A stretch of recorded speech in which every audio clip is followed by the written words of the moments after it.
Okay, I'll call a meeting to the Cass County Joint Water Resource Special Meeting to order.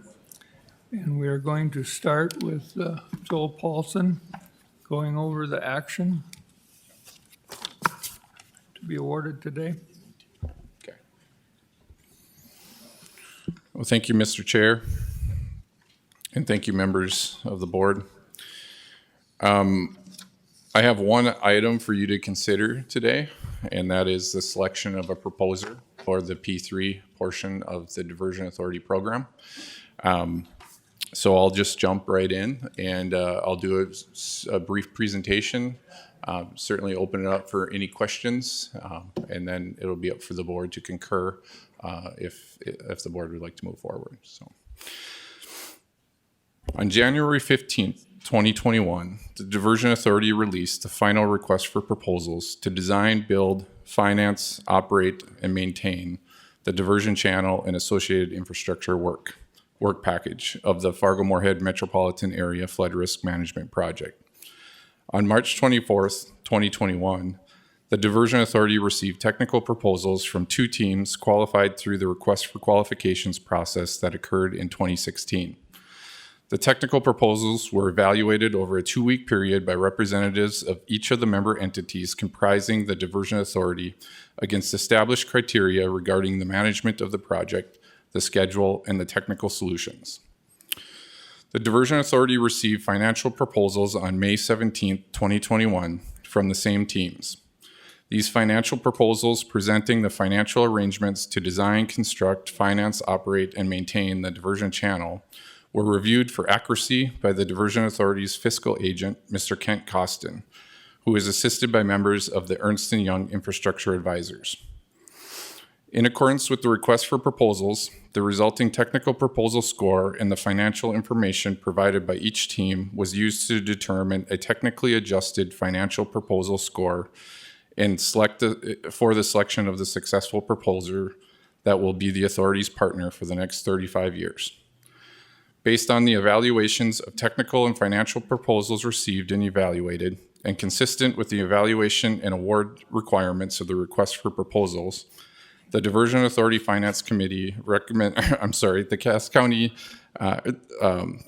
Diversion Authority recommends awarding this public-private partnership contract to design, construct, finance, operate, and maintain the diversion channel and associated infrastructure work package to the proposer who has had the lowest technically adjusted proposal score. That consortium is called the Red River Valley Alliance. Corporation Acciona Infrastructures, SL. On the second page of my handout, you will see the compared authorities estimate and that of the Red River Valley Alliances. I'll go through that now. The first box is the technically adjusted financial score. That is a metric of taking into account the financial proposals and the technical proposals. The next item down is the capital AP. Those are payments that will begin after the construction of the project. And then you'll see the maintenance AP, items that will take place after the construction of the project on an annualized basis. And then the last box is the milestone payments. And that is the payments due to the contractor during the construction period. So you can compare those numbers. Basically, they're very similar to what our estimates were. And my recommendation is for the Cass County Joint Water Resource Board to concur on the selection of Red River Valley Alliance. I'll open it up for any questions that the board may have. Is there any questions of the board? Any discussion? If not, I guess I will entertain a motion. The motion is on the sheet before you. I would move to concur with the recommendation for the authority to award the P3 agreement to design, construct, finance, operate, and maintain the diversion channel and associated infrastructure work package to the Red River Valley Alliance. The Prosper with the lowest technical adjusted financial score, subject to any changes, requirements, or amendments to the project agreement deemed necessary by the General Counsel and the Executive Director. Okay, we have a motion. Is there a second? I'll second. Okay, I have a motion and a second. Is there any further discussion? Hearing none, call the roll, please. Manager Jacobson, Yes. Manager Olson, Yes. Manager Lougheed, Yes. Manager Gust, Yes. Manager Weston, Yes. Motion carried. Okay, being this is a special meeting, that's the only item we are here to address today, so if there's nothing else, we'll entertain a motion to adjourn. I'll move to adjourn. We have a motion. Is there a second? I will second. Okay, a motion and a second. All those in favor signify by saying aye. Aye. Aye. Meeting adjourned. Thank you. Thank you. Good evening, good afternoon, ladies and gentlemen. Could I please have you take a chair? The Diversion Authority Finance Committee will please come to order. The first order of business is to call on our Executive Director, Joel Paulson, for a report. Mr. Paulson. Thank you, Chairman Dardis, members of the Finance Committee. Thank you for meeting today. I have one action in front of you, and that is the selection of the P3 proposer for the Diversion Authority program. I'll do a brief presentation. You do have the handouts with the numbers. I can certainly go through those and answer any questions after my presentation. On January 15th, 2021, the Diversion Authority released the final request for proposals to design, build, finance, operate, and maintain the diversion channel and associated infrastructure work package of the Fargo-Moorhead Metropolitan Area Flood Risk Management Project. On March 24th, 2021, the Diversion Authority received technical proposals from two teams qualified through the request for qualifications process that occurred in 2016. The technical proposals were evaluated over a 2-week period by representatives of each of the member entities comprising the Diversion Authority against established criteria regarding the management of the project, the schedule, and the technical solutions. The Diversion Authority received financial proposals on May 17, 2021 from the same teams. These financial proposals, presenting the financial arrangements to design, construct, finance, operate, and maintain the diversion channel, were reviewed for accuracy by the Diversion Authority's fiscal agent, Mr. Kent Costin, who was assisted by members of Ernst & Young Infrastructure Advisors. In accordance with the request for proposals, the resulting technical proposal scores and the financial information provided by each team was used to determine the technically adjusted financial proposal scores and recommended the selection of the successful proposer that will be the authority's partner for the next 35 years. Based on the evaluations of technical and financial proposals received and evaluated, and consistent with the evaluation and award requirements of the request for proposals, I, the Executive Director of the Diversion Authority, recommend awarding this public-private partnership contract to design, construct, finance, operate, and maintain the diversion channel and associated infrastructure work package to the proposer who had the lowest technically adjusted proposal score, the Red River Valley Alliance, Corporation Acciona Infrastructures SL. I'll now direct your attention to the second page of my handout that contains the authority's estimate along with Red River Valley Alliance's proposal. And I'll open it up for any questions that there might be from the Finance Committee. Thank you. Thank you, Joel. Are there any questions from the Finance Committee?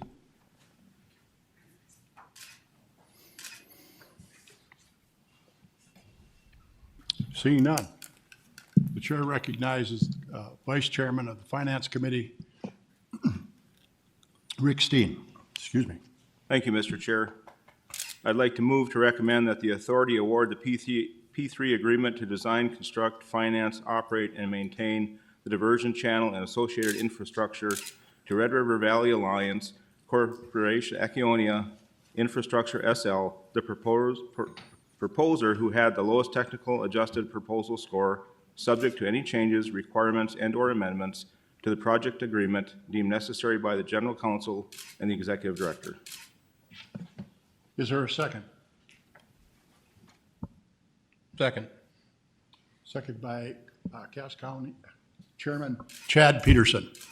Is there any discussion? Hearing none.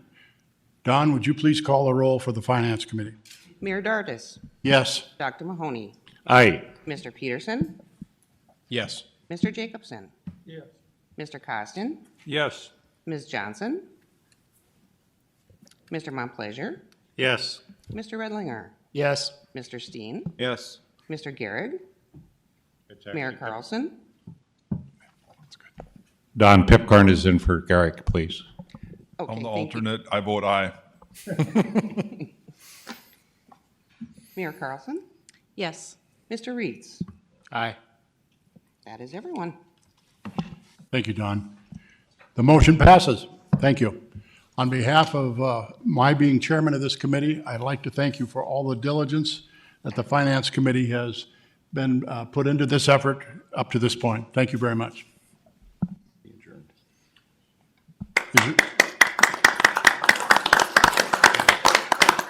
The Finance Committee is adjourned.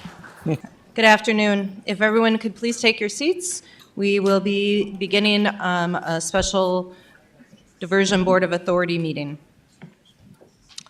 It is 1:07 on June 18th, 2021, and I'm calling to order a special session of the Board of Authority. Could I get a roll call, please? Mayor Carlson. Yes, here. Dr. Mahoney. Here. Mayor Dardis. Here. Mr. Peterson. I'm here. Mr. Hendrickson. Me? Here. Mr. Pepcorn. Here. Mr. Ebbinger. Here. Ms. Preston. Here. Mr. Campbell. Mrs. Shirlene. I'm here. Mr. Steen. Here.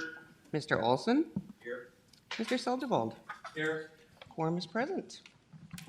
Thank you, Don. And just for everyone, the microphones are working a little bit differently today. If you need to speak, you will need to push the button so it's green and then push it again so it's red, so you're on mute. Could I get a motion to approve the order of the agenda, please? Steen moves. Mahoney, second. Any discussion or questions? Seeing none, could I get a roll call, please? Mayor Carlson. Yes. Dr. Mahoney. Aye. Mayor Dardis. Yes. Mr. Peterson. Yes. Mr. Hendrickson. Yes. Mr. Pepcorn. Aye. Mr. Ebbinger. Aye. Ms. Preston. Aye. Mrs. Shirlene. Yes. Mr. Steen. Yes. Mr. Olson. Yes. Mr. Seldebold. Yes. That is everyone. Thank you. Moving on to the agenda, we have a public hearing. Could I get a motion to open the public hearing, please? So moves. Olson seconds. I believe I can do a voice call vote for this. So all in favor of opening the public hearing, please by saying yes. Yes. Yes. Yes. Any opposed? The hearing is open to the public. For those in the public who wish to speak, you do need to have signed up beforehand. We will allow 30 minutes total. Each person gets to speak for 3 minutes, and that will be timed. Are there any members of the public who wish to speak? Again, any members of the public who wish to speak? Hearing none, could I get a motion to close the public hearing portion of the meeting? Steen moves. Ebbinger, second. All in favor of closing the public hearing, please by saying aye. Aye. Aye. Any opposed? Thank you. Moving on to number 4, other business. And I will be turning this over to Executive Director Joel Paulson. Oh, I was looking for you over there, sorry. I tricked you. I'm at the table today. So, thank you, Chairwoman Carlson, and members of the board and distinguished guests here today. I'm going to do a brief presentation and present the proposal numbers to the board. Certainly open it up for any questions that you may have, and then I'll be recommending the board take a vote on the selection of the proposer to build the diversion channel and associated infrastructure. On January 15th, 2021, the Diversion Authority released a final request for proposals to design, build, finance, operate, and maintain the diversion channel and associated infrastructure work package of the Fargo-Moorhead Metropolitan Area Flood Risk Management Project. On March 24th, 2021, the Diversion Authority received technical proposals from 2 teams qualified through the request for qualifications process that occurred in 2016. The technical proposals were evaluated over a 2-week period by representatives of each of the member entities comprising the Diversion Authority against established criteria regarding the management of the project, the schedule, and the technical solutions. The Diversion Authority received financial proposals on May 17, 2021 from the same teams. These financial proposals, presenting the financial arrangements to design, construct, finance, operate, and maintain the diversion channel, were reviewed for accuracy by Diversion Authority's fiscal agent, Mr. Kent Costin, who was assisted by members of Ernst & Young Infrastructure Advisors. In accordance with the request for proposals, the resulting technical proposal scores and the financial information provided by each team was used to determine the technically adjusted financial proposal scores and select the successful proposer that will be the authority's partner for the next 35 years. Based on the evaluation of technical and financial proposals received and evaluated, and consistent with the evaluation and award requirements of the request for proposals, the Diversion Authority Finance Committee recommends awarding this public-private partnership contract to design, construct, finance, operate, and maintain the diversion channel and associated infrastructure work package to the proposer who had the lowest technically adjusted proposal score, Red River Valley Alliance, Corporation Acciona Infrastructure, SL. In conformance with the resolution establishing procedures and protocols for the request for proposal phase of the P3 procurement and approving, issuing, and authorizing dissemination of the request for proposals to design, build, finance, operate, and maintain the diversion channel and associated infrastructure work package of the Fargo-Moorhead Metropolitan Area Flood Risk Management Project, the Cass County Joint Water Resource District also concurred with this recommendation. As your Executive Director, it is my pleasure to present the proposals on page 2 of the handout. You'll see the authority's estimate in comparison with the 2 teams. They've provided what we refer to as the capital AP and maintenance AP. Those are annualized costs over the 30-year period after construction, along with the final row on the bottom, the milestone payments. And you can compare those extremely close to the authority's estimates. And I'll open it up for any questions that the board may have. Thank you, Executive Director Paulson. Any questions? I have Commissioner Pepcorn? I have a question for Joel. Joel, can you talk a little bit about the low bid and the company? And then can you talk about how local contractors will be the subs for this, if you don't mind? Thank you. Yeah, absolutely, Commissioner Pepcorn. So the Red River Valley Alliance is made up of multiple entities. They have a national design team, a national construction team, all of which have also included local subcontractors from the Fargo-Moorhead community as well. We anticipate that as we begin to have additional discussions and award this, that there will be continued opportunities for local contractors to be involved with this project. I think from our best guess, it's going to be much cheaper to employ local labor and on this size of a construction project than it will be to necessarily relocate a large population and workforce here. So certainly we'll keep the board apprised of the companies as we work with the proposer and we get a listing of all of the different members of their entity and provide that information for your review. So. Can I have a quick follow-up? Can you talk about the low bidder, their experience, and where do they do projects? Absolutely, Commissioner Pepcorn. So Acciona is a global construction project management firm. They're located, headquartered in Spain. However, they have a very large North American presence. They've been doing P3 work in Canada for decades.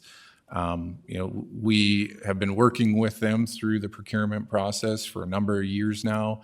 The authority is extremely comfortable with the qualifications of them and their design team, and we look forward to moving forward and starting construction on this vital project.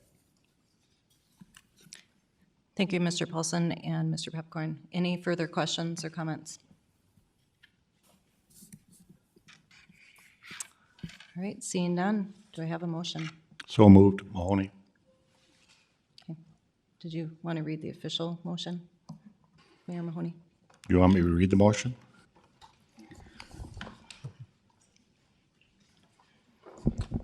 I move to approve the awarding the P3 agreement to design, construct, finance, operate, and maintain the diversion channel and associated infrastructure work package to the Red River Valley Alliance. I won't speak it in Spanish. The proposal with the lowest technical adjusted financial score, subject to any changes, requirements, and/or amendments of the project to agreement deemed necessary by General Counsel and the Executive Director. Thank you. Do I have a second? I second. Thank you. I have a motion and a second. Any questions or comments? Seeing none, could I get a roll call, please? Mayor Carlson. Yes. Dr. Mahoney. Aye. Mayor Dardis. Yes. Mr. Peterson. Yes. Mr. Hendrickson. Aye. Mr. Pepcorn. Aye. Mr. Ebbinger. Aye. Ms. Preston. Aye. Mrs. Schirling. Yes. Mr. Steen. Yes. Mr. Olson. Yes. Mr. Seldebold. Aye. That is everyone. Thank you, Don. And this incredibly momentous motion has carried unanimously. All right, moving on, the next. Yes. I think that'll be okay.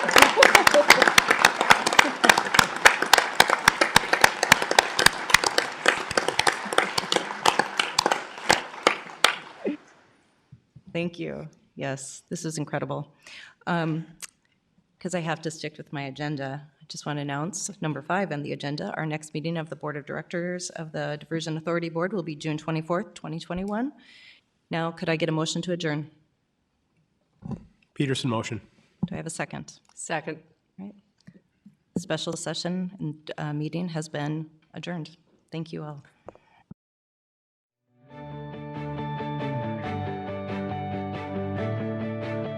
Has gone down a little bit now. My name is Shelley Carlson. I am the mayor of Moorhead, and I am the very proud chair of the Metro Diversion Authority. Before I turn this over to Senator Hoeven and our other esteemed guests, I just want to make a few comments. As chair of the FMDA board, there is much for us to be proud of, collectively proud of today. Today's selection of the Red River Valley Alliance as our P3 partner for the Diversion Channel adds to what has already been an amazing year for us so far and for the 4 months that I've been chair. First, securing the support of the North Dakota legislature, then securing the federal government's support of our financing through the EPA's WIFIA program, and now today selecting a world-class developer for the Diversion Channel. It's important to remember that our successes have come in partnerships that are across state lines, across party lines, across city and county borders. This is a project that enjoys strong public support across our communities, and we recognize that we still have work to do to engage those communities that will be more directly affected by this project. And as Commissioner Olson always reminds us, that there are a lot of people who have sacrificed significantly for this project, so we want to thank them. In order to honor that support and the sacrifices that have been made for this project, we recognize there's much left for us to do. It's been a long journey since 2009, and while I'm confident in our success, it will not come automatically. As a board, we recognize that we need to partner with and guide our developer from a new perspective, one focused on the larger picture and a final outcome that we are pursuing. We also need to ask our communities for their continued support and patience. Having withstand legal challenges that delayed us for years, we are now working as hard and as fast as we can to deliver the project safely and efficiently. We cannot make 2027 come any faster, but by working together, we can make the construction process as smooth and successful as possible. We look forward to welcoming the Red River Valley Alliance, which will rapidly become a major employer and player in our local economy. In closing, I want to thank everyone who's been on this journey with us. There are many, so many that it would take all day to name them. However, I would be remiss if I didn't mention one person by name, and Senator Hoeven, Governor Burgum, Representative Armstrong, and Major General Holland, Colonel Jansen, Director O'Connell. Thank you all, but I also want to recognize and strongly thank Attorney John Shockley for his incredible work on this project.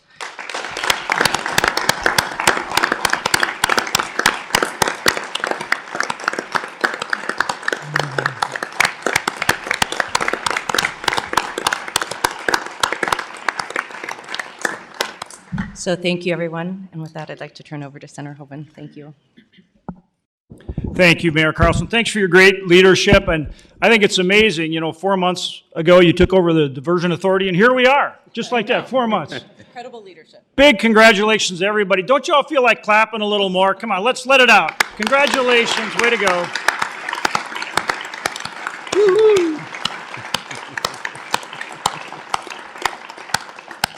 So we're going to have a little discussion, and then I think about 2 o'clock we'll have a press conference. But this is the epitome of a partnership. And I guess the question I would pose right up front is, how does it feel to be a first in the nation?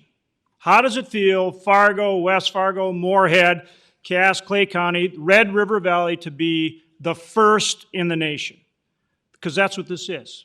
This is a first. I mean, it's a first in terms of a PPP project for core-sponsored flood protection, right? Public-private partnership, P3, nobody else has done that before. That's a first. And then to put a WIFIA loan on top of it to the tune of more than $500 million, never been done before.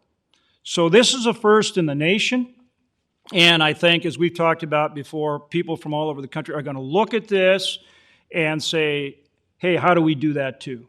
Because as we talk about this, and we'll have more in the press conference in terms of, the savings, both in terms of dollars and time, it's huge. It's huge. And that's why this is the model that people are going to gravitate to. And not just because it's good at the local level, it saves money for taxpayers and gets that flood protection in place sooner. Not just because it's good for the states, I should say, because they contribute, but overall save money on flood protection. It's good for the federal government. The federal government has a huge backlog of projects. If they want to build them for less money and faster, this is the model. And so again, it's a partnership like none other, and big time congratulations to everybody that's worked so hard on this. As Mayor Carlson said correctly, going back to 2009. And so it's hard to build anything along these lines, let alone a new, innovative $3.2 billion flood protection project. But this is the model of the future. This is a first in the nation. So I'll have a few more comments, but let me turn at this point. We're going to have kind of work our way around here and give folks a chance to comment in terms of their efforts and their participation. And like I say, it is a partnership like none other. So on the federal end, I want to thank, obviously, Kelly Armstrong, who's here with us, and certainly Senator Kramer for their hard work on this thing. And of course, the federal work continues. It's a $750 million authorization. We've actually appropriated $310 million of that to date, and the WIFIA loan, and we'll continue to work on the federal end of it and advance it with our good friends from the Corps. Obviously, Governor Burgum leading the charge, not only in terms of getting some of the modifications made, I guess, with our friends in Minnesota so that we could clear all the lawsuits, but then also leading the charge at the state legislature. I'm going to call on him to say a few words, and then I'm going to see if I can't track all the legislators that are here off my list so we can recognize them. I'm pretty sure you'll want to do that, right? That we'll want to have them stand up and give them a thanks. But also, I do want to acknowledge that we have Major General Diana Holland here, who's the Mississippi Valley Division Commander, and the fact that she's here speaks to the importance and the national scope of this project, right? I mean, she's here for a reason, because this is such an important project to the Corps and to the country. And so we're very honored to have you here. And of course, we think Colonel Jansen's pretty great. So if you want to promote him, what are you, full? Are you full colonel? Okay, well, if you want to bump him up to brigadier, that, you know, right here now, we can add that to. And did she say yes or no? I couldn't see down there. But, and then, you know, to Mayor Mahoney and Mayor Dardis, all the, touch on the local, all the commissioners, city and county commissioners who have moved heaven and earth to make this happen. So, Gov, how about I take a look at the legislator list so we can recognize them, and why don't you say a few words and then we'll do that. Would that be all right? Super. All right. Thanks, Senator Hoban. There's so much gratitude that we need to hold for so many people, and many of those people are here in this room, and many of them have been working on this so long they maybe aren't in the room today. But whether it's the mayors at the table, the former mayors that I see in the audience, like Bruce Furness, the commissioners that are here at the table, former commissioners, private sector business leaders that I see around the table. I know there's people here like Aaron and Terry and others from the Corps that have been working on this since at least 2009. There's just so many people that have been working so long. And so this is such a great team effort. And as Senator Hoban said, this is historic what's happening here today. But it's also, I think that as a community, we need to take a look around and understand that this has always been about family. This has always been about community. This has been, as Mayor Carlson was saying, this is about crossing state lines and political lines and working together for the benefit of the jobs and the people in the community. And this metro area needs to not only hold itself up in terms of the funding mechanism that's being put in place today, but it should also be held up as an example for the country, how people, when they work together and care about each other, just like when, with the same energy that went into helping people sandbag through all those floods, that same kind of energy has gone into trying to come over all the hurdles that have been crossed here. So, and when we talk about a project that helps family and helps community, there is likely nothing that, we know there's nothing that ever has been built. There may not be anything that is built in North Dakota that has the impact of this thing, because we're talking about a project that's going to protect more than $20 billion. By the time it's done, it might be $25 billion of property value. And it's not just about property value, it's what that represents and what the people do inside that. We certainly saw in this last year, battling a global pandemic, that the nearly 25% of the state's hospital capacity is in the protected area of this diversion. And that played a critical role in saving lives this last year. We've got an entire, one of our two research institutions is here entirely within the protected area. With the growth that we're seeing in the West Metro area, we're now closing in on 60 K-12 schools that will be protected within this protected area.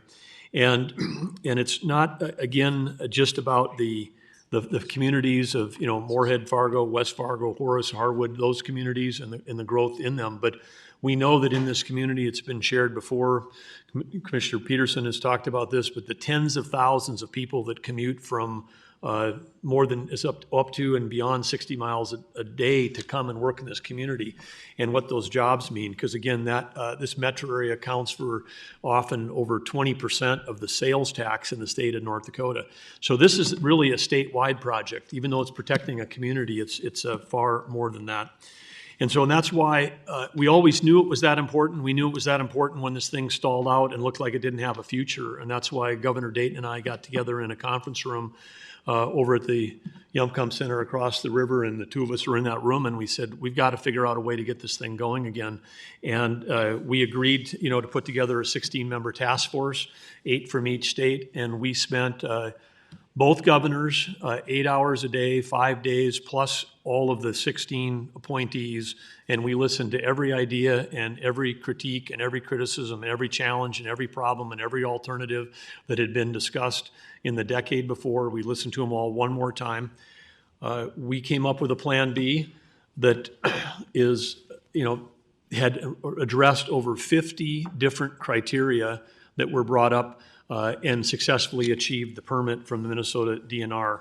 And so that effort and all the people that worked on that, including there's people around this table that were part of that effort, we say thank you for that effort because we needed that to get this thing going again. And like Governor Dayton, now Governor Walz has been a solid supporter and of this and partner in this project and understands again that we have to be able to transcend politics and to figure out a way to work together for the benefit of our communities.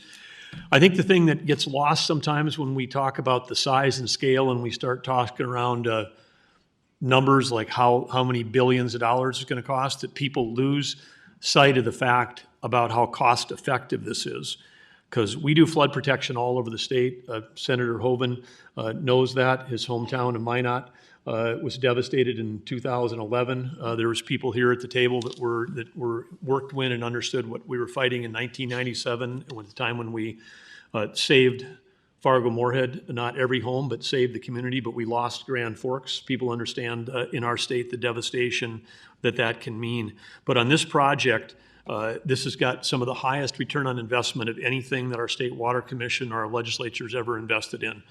It's over $14 of property of value protected for every dollar of state money that's being spent on it.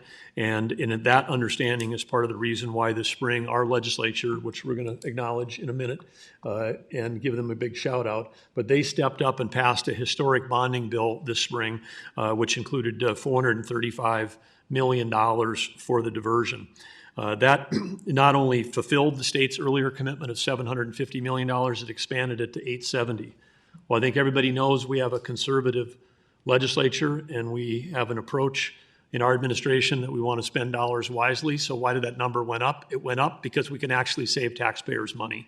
By moving forward with a P3 that can be completed by 2027, having the security of the financing, it's estimated that we'll save over $20 million in taxpayer dollars alone just from the elimination of short-term borrowing and added expenses associated with that financing uncertainty.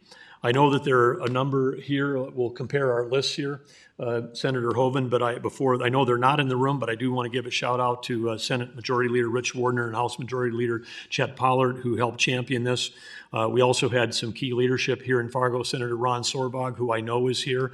I see in front of him Representative Michelle Strinden, Representative Austin Schauer, former Representative, now our great State Treasurer Thomas Beadle, who's always been a strong supporter of this thing, and of course Jim Schmidt from the West, but it leads the legislature on a lot of issues related to water.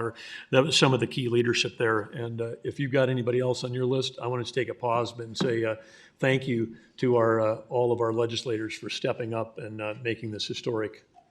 Yeah, why don't we just have all legislators that are here, would you stand up and maybe we could recognize them in case we missed any, if Governor missed any legislators that he... And former legislators as well. Tony Some Grinberg. former legislators too. Former. Tony Grinberg, former state senator. Do we miss any, Tony? Current or former? You guys aren't, oh yeah, that's right. Kelly Armstrong, former. Yeah. We might I let would him miss talk that. to his congressman, so.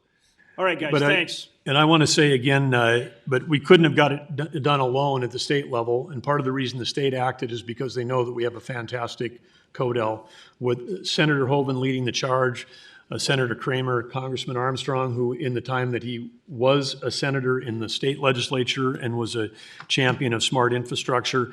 We're fortunate to be so well represented in Washington, D.C. with such strong influence and it's going to, again, as Senator Hoeven said, historic what's happening today. But I want to just say thanks to Senator Hoeven. It's not just been today, but as governor, he supported flood protection. When he was a new senator in 2011, when Minot went under, he was supporting it. He's been fighting for these changes for a long time, and here we are today. Not a surprise that we have a former governor and someone who is a banker leading the best new financing infrastructure in the country, the model for the country, and that's part of that's coming by our team from the federal team. So let's give it up for our federal CODEL. Senator Hoeven, everybody.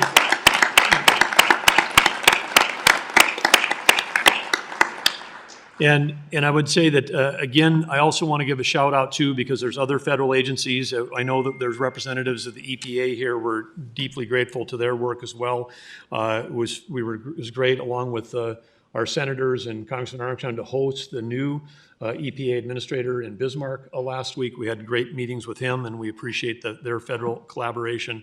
And in closing, I would just say it seems odd to be standing here today talking about flood protection when I've just spent the last 4 days in 5 different cities across the state, from Medora to Rugby to Washburn to Fargo to Jamestown, talking with our producers, our farmers and ranchers who are in the grips of the one of the worst droughts the state's ever seen. 100% of the state of North Dakota is officially in drought status.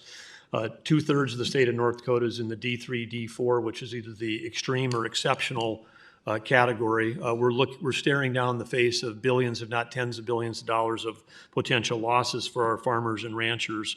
But as we do that, we need to also remember the last super severe drought in North Dakota of this scale was in that 88 timeframe. And we know what happened in 1989, which is I was sandbagging homes for team members of Great Plains here in Fargo. And so we know that that 7 of the top 10 river crests in the Red River Valley have happened here in the last 25 years. And we can move into dry cycles and wet cycles very quickly. And so when the flooding returns, we know we'll need to be ready. And again, I want to say congratulations to everybody around the table on this historic vote that was just taken. We're very excited about the Red River Valley Alliance. With the WIFIA loan that's going to be signed today, we're making history today, but we're one step closer to 2027 because for everybody that owns a home in this or a business in the protected area, anybody that owns a home or business, we ought to have another celebration when the last person in this community is paying a dime of flood insurance. And that is going to save tens of millions of dollars for our citizens every year and year in and year out per perpetuity. So anyway, fantastic project, incredible team effort, great day for celebration. Wouldn't have happened with all of you here in the room, everybody at the table and everybody in the room. So again, thank you, congratulations, and you have the deepest gratitude from myself, from Lieutenant Governor Brent Sanford, the First Lady, everybody that's worked on this, and on behalf of anybody who has ever lived or has a home or has a kid or has spent a day in the hospital in this community, this is a day for everybody to celebrate. So thank you all and congratulations.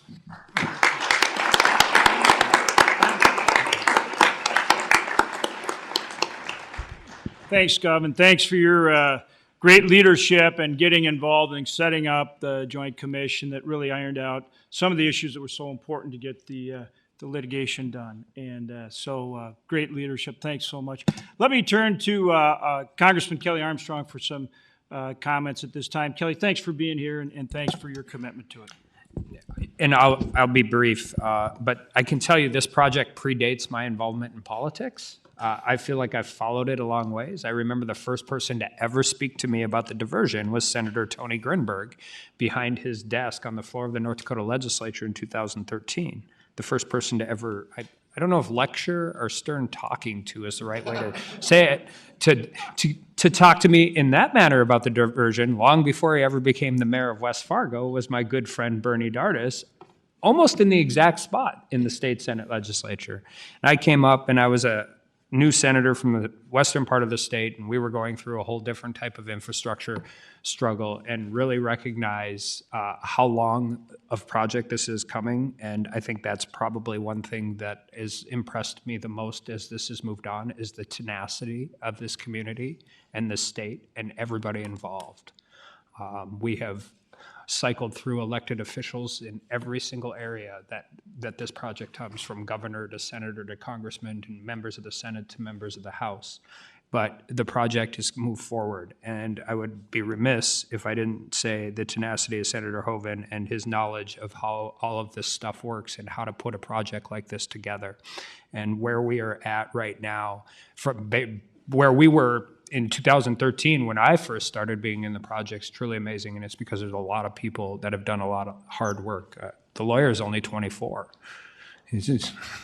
So he's aged a lot in the last 3 years. So, but I mean, there have been, and from Governor Burgum working with the state of Minnesota, who weren't always, or at least not all of them were always willing partners in a lot of this and getting those things solved has really, really accomplished something that is going to be incredibly important. I learned more about flood maps than I ever thought I would know throughout this project. I always thought if a cottonwood grew somewhere, then it probably flooded at some point in time.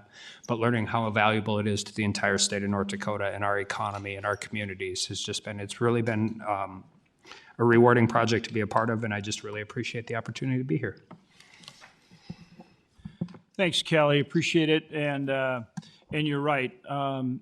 This is really a unique partnership, and certainly Governor Burgum's efforts to get together with Governor Dayton were really important in the process. The next guy, I think, I don't know if he's going to be able to handle it, but 6 years from now, when we actually finish this thing, I think if he can stand up there and not cry, I'll be astounded.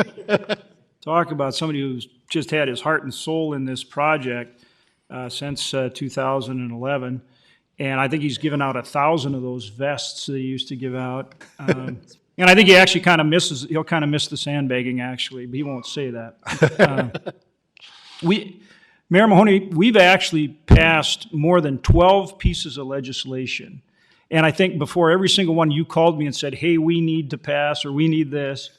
And we've passed everything from, the WRDA, the New Start, the PPP authorizations, the funding authorizations, easement approvals, but almost every time I can think back, you were ironing out some problem. And, you'd get a group together and come down to D.C. But without your tenacity, of course, we wouldn't be here, but really a labor of love for you. So would certainly welcome any thoughts you have at this point. Well, thank you very much, Senator. It's a fantastic day today. Before I stress the impacts of today's fantastic event, I'd like to offer a few words of appreciation. First, thank you, Senator Hoeven, for continuing, as you have for countless years, being one of the greatest advocates and champion for permanent flood protection for the people of Fargo.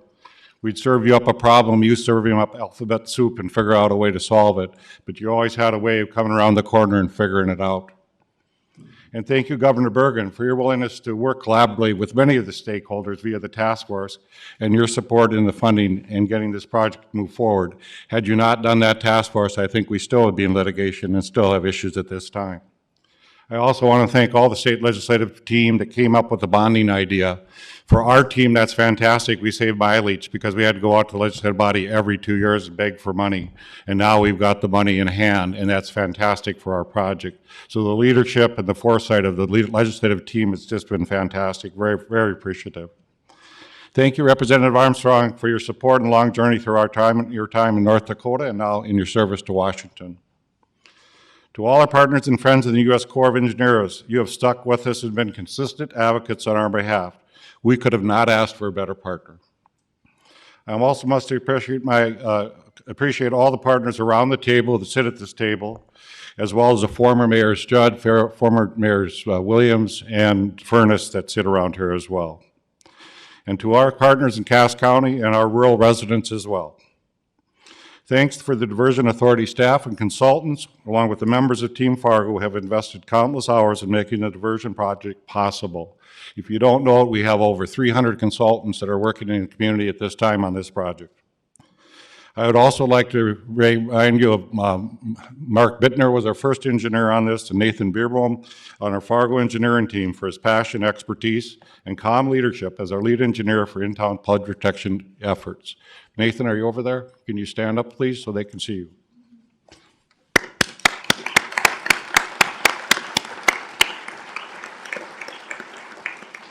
Since I was first elected to City Commission in 2005, the citizens of Fargo have held flood protection as the city's top priority.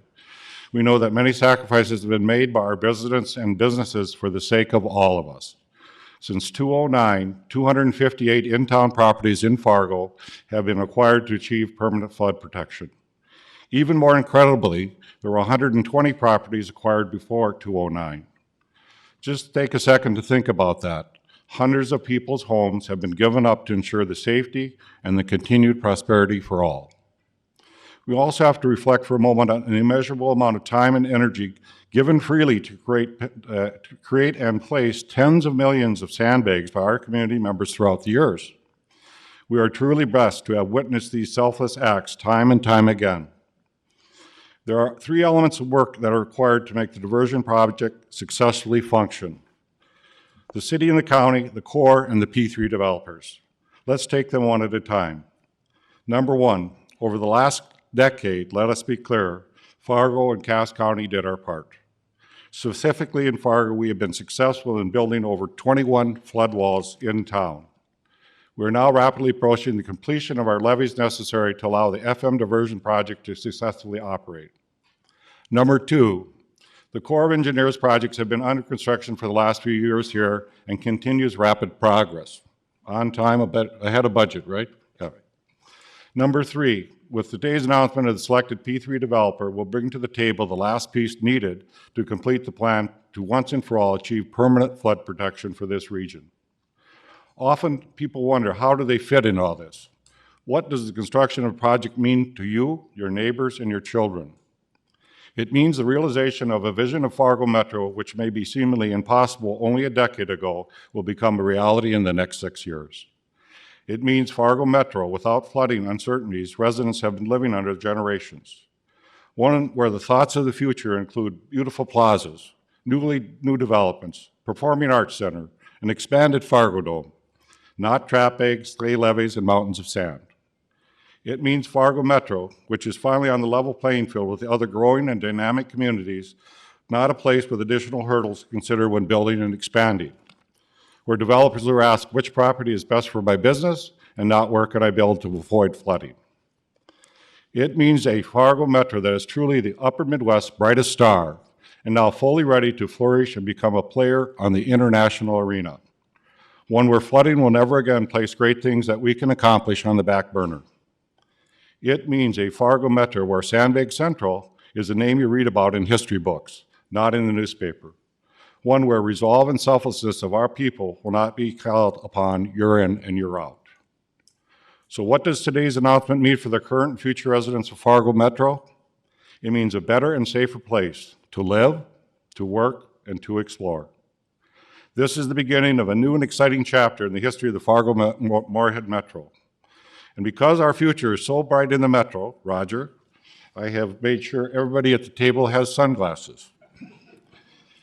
Shelley gave out masks, I'm giving out sunglasses, because watch out for the brightness that's going to happen in our community. Thank you.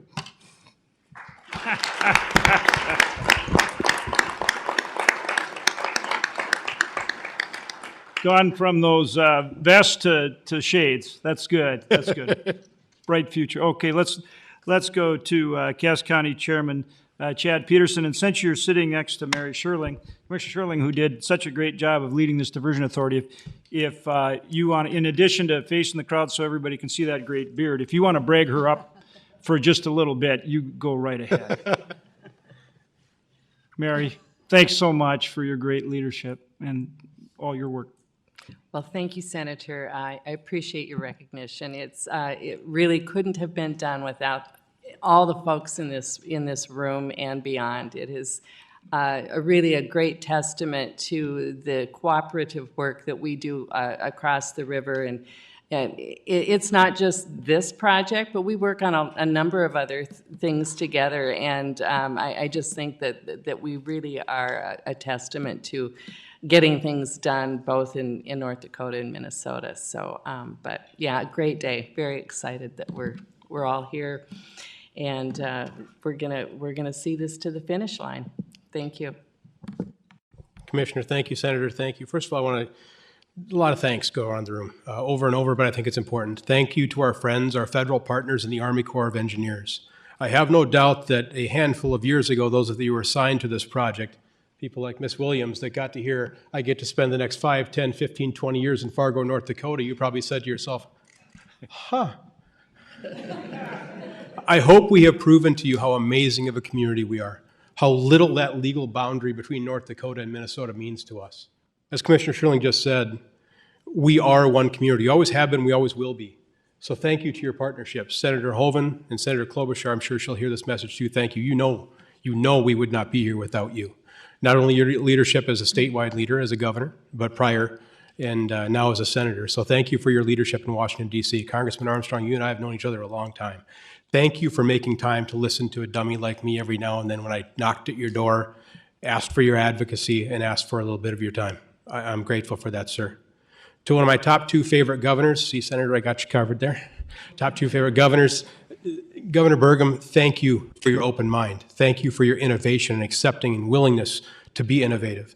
Thank you for your advocacy for us in the Bismarck area because, again, without you, much like Senator Hoeven, we wouldn't be here. I hope you understand that. I know that, and I hope you understand constituents know that, and this region knows that. Thank you, sir. To our friends in Bismarck, both in the House and the Senate, we know for a fact you don't know every inch of this project. What you voted for was faith in us, faith in the team that's going to get this project done. I hope you understand how grateful I am for that, and I hope we don't let you down. To my other local leaders around this table and in the audience, past and present, thank you.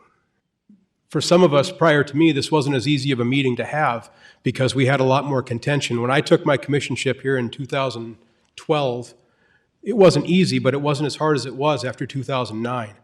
And Mayor Mahoney, you might remember how some of those meetings went, and I'll get to that in a moment too. But thank you to all the people that took the hard votes. Thank you to all the people that led those meetings, attended those meetings. I often say the more time we spend at this job, the less money we make at this job. So a lot of the meetings we go to, we don't necessarily have to go to, but we feel obligated to because that's our job, that's our role, to be seen and be heard and to listen and to hear what people have as concerns. So thank you to all my elected leaders, both here in Cass and Clay. To the constituents, there's a lot of supporters, but there was a lot of people that didn't support this project too, and Governor Burgum touched on that prior. Iron sharpens iron. I think Project A was perfect, but what if it wasn't? Without our friends that objected to this project, that I believe made this project better, we would not be here either. I think in the end, we owe a debt of gratitude to those people, both for and against this project, because we are better off for it. With that, I will stop, Senator. Thank you for your time. Very thoughtful and appreciate your comment.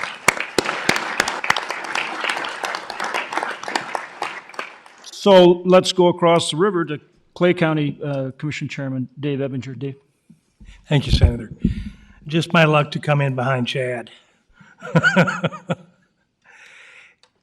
When you are not from around here and you look at the Red River as it is today, a slow and placid, easy-looking river, it's hard to imagine it as a threat. I grew up on the Arkansas River, and I was near the Mississippi. And when I came here 16 years ago, my experience with floods, I thought I had a fair amount of knowledge. You avoided the snakes. You arrested the looters. Our version of floods in the South was a little different.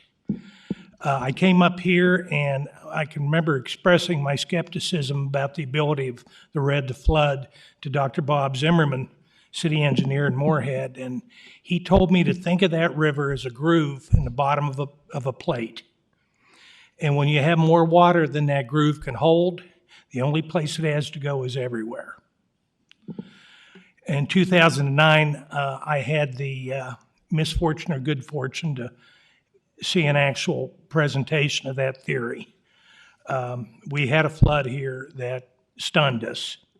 I was Moorhead Police Chief at that point. We went from maybe we need some sandbags to we better start producing sandbags on a massive scale. We went from telling citizens, yeah, you may have to sandbag your backyard, to our commanders in our Moorhead Fire Department going out into neighborhoods and working with people. Our city engineer, Dr. Zimmerman, coming up with where we needed the sandbags, what we needed to do on infrastructure. Just as it was in Fargo, we lost some houses, but we saved the majority of our city through the sweat and the efforts of the people who live there, neighbors taking care of neighbors. It taught me about this region. Again, I was not from around here. I didn't know how things worked. In the over a decade since that happened, the commitment that elected officials, some of whom are with us here functioning today, others who are visiting here, elected officials made a commitment to save this community. They would not lose that river. My predecessor, Grant Whalen, who's here today, has given me a great insight into what the expectation is for me as the new guy in supporting this project. But I watched. I was a flood fighter. That '09 made me that. And although I've not been part of this process till the start of this year, I watched what the elected officials, initially in 2 cities, then in 2 counties, and then in 2 states, did through cooperation, through the willingness to compromise, through the long, arduous hours, and the support that they got all the way up to the federal level. I've watched us get to this day to day, and I understand the historic significance of it. I'm proud to be a little bit of a part of it as the new guy, but I'm also much prouder to be part of this community. We're not Minnesotans, we're not North Dakotans. We're a community of the Red River Valley, and we stood together to get here. And it's a wonderful occasion. It's great to commemorate this. The flood fight that we had in '09 hardened us, and it taught us we didn't want to see that again.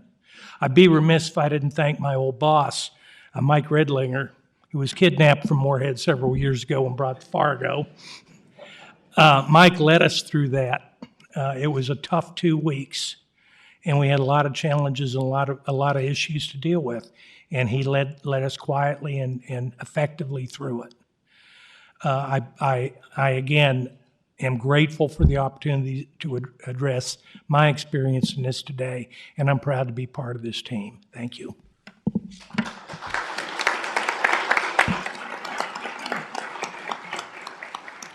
Thanks, Dave. And I want to pick up on something that Chad said just a minute ago, and that is to thank Amy Klobuchar, too. She's been very helpful to us in this whole process, and was here at our last meeting. And again, we really appreciate all she has done and continues to do, and joined with us on a letter this year asking for funding. And she's just been very helpful. And so I want to make sure I acknowledge that.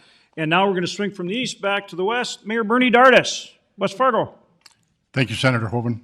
Good to have Great you. to have you with us today. Congressman Armstrong, thank you for being here. Governor Burgum, Major General, and Colonel. It's a pleasure. Today is a great day for this partnership and these communities that we all represent. This decision today and moving forward has so much more to do than just flood protection. And I hope that the public that's watching and everybody understands the dynamics of our communities and the people that live here, of what this will mean for our communities going into the future. Each day, thousands of people. Commissioner Peterson, he's actually done the logistics on this. I think he's 38,000 and change. Come and go from our communities to work here. West Fargoans, Moorhead, Detroit Lakes, Barnesville, all throughout the region. This will provide them the security that those paychecks and those jobs are here. As important as that is, it provides the security for our hospitals and our senior living, that we don't have to rush to put those on buses and rush them out of town like we did in the past. When Mayor Wallaker stood up to everybody involved and said, no, we're not giving up our cities. It's been represented here that former Mayor Bruce Furness is here. I wish Denny Wallaker was here. Denny and I didn't get along on a whole lot of things. Let's make that perfectly clear. But I wish he was here today, because he'd want to invite you all for a beer, and he'd probably be wearing his vest. And I thank you for not wearing your vest today. The financial elements of what this is going to provide is phenomenal. We have the leadership here today from the trades union. Jason's sitting there with another representative. Look at the jobs that's going to create for that sector of our population. But more importantly, think about the opportunities for apprenticeships when we're dealing with all the workforce issues that we have on all of this that's going to be transpiring here, whether it's working for engineering firms or driving a Caterpillar or driving a truck. The apprenticeships for our young people that will provide them with opportunities and education going forward. And hopefully they'll stay in the Fargo-Moorhead, West Fargo region. I have to go back in time to the evening that Governor Burgum called me. He told me I was the first guy he was calling for the North Dakota representatives for the Joint Governors Commission. He could have been fibbing to me about me being the first one he called, and I'd forgive him for that, by the way. But I kept saying to him, Governor, who else is going to be on this? Because it was at such a standstill. But through your leadership and your idea of calling Mayor Dayton, and I was at a number of meetings with Mayor Dayton during this whole discussion. And with all due respect to Minnesota and the governor, he wasn't as informed as he should have been about the ramifications. You did that for us, Governor. You did that. And that's why we're here today. And I will be eternally grateful for you including me as part of that discussion. Thank you, sir. But look at the ramifications of a simple phone call from one of our great leaders to another great leader in Minnesota. We're here today to sign agreements, $500 million loans, thanks to John Shockley's unbelievable work that he's done for this community. It's crazy. To Congressman Armstrong, my sincere apologies for my transgressions in the manner of which you talked to. You know, to me, you were a great senator from Dickinson, North Dakota, and who in the hell ever thought you'd be a United States congressman? So, sincerely, Kelly, when you first said the first part, you know, you referred to me as your friend. I truly regard you as a friend. It's a man I respect immensely, and we're West River boys and we'll always hang together. So my apologies for the lectures that I used to give you. To all the representatives from the state legislature, I've been involved in this since the beginning. There's one name here that hasn't been mentioned, and I'm going to mention it, and that's Representative Al Carlson. That first funding that came out of the House and House appropriations was a street fight. That is as tough a job that I've ever been involved in. But Al Carlson, towards the end of the session, and I realize he's got to consult with governors and everybody else, but he made me a promise. He said, you're going to get the first $350 million. And I'll never forget, when you have people like that represent us, doesn't matter what side of the aisle they're on, doesn't it decide what their gender is, but they gave their word. And we're here today because of that. So I have a special thank in my heart to Al and to all the people that have ever served in the legislature that had confidence in us that we were doing the right thing. A special thank you to Martin Nicholson, who has been a mentor of mine in the short time that I've actually been on this board. Like I said, I've been involved in this for 12 years, but I've only been on the board a short time. You've been a great confidant, great advisor. I appreciate that. To John Shockley, I have the great joy of working with Mr. Shockley just about every day. He's my city attorney also, but also in the diversion. John, I wrote you a note last night and I said I was in awe of your abilities and how you have got us here today. I'm still in awe today and I'll be in awe tomorrow. Thank you, sir. Joel Paulson, your leadership in the short time that you've been on the helm. Obviously, you and I were on the joint governors deal. That's the first time that I ever met Joel Paulson. Your leadership has been immensely influential on giving us here too. Major General Holland, Colonel Jensen, thank you so much. Your team members, Chad mentioned it very the people working with you is amazing. We have so much to be grateful here. It is hard to stop because there are so many thank yous that have to go out. With that, from a grateful community of West Fargo, a lot of people say, well, why is West Fargo? You're not one of the major entities. Are we going to benefit? Absolutely. We've got hundreds of acres in the northwest that will now be flood protected, northwest of part of our city. Through that great technical advisory team that they've mentioned, and I know that Nathan's been mentioned and Bob's been mentioned, Jason Benson hasn't been mentioned, Dustin Scott hasn't been mentioned. Will the technical team stand up? You don't understand how critical. Jason Benson is over here, county engineer, Bob, Nathan.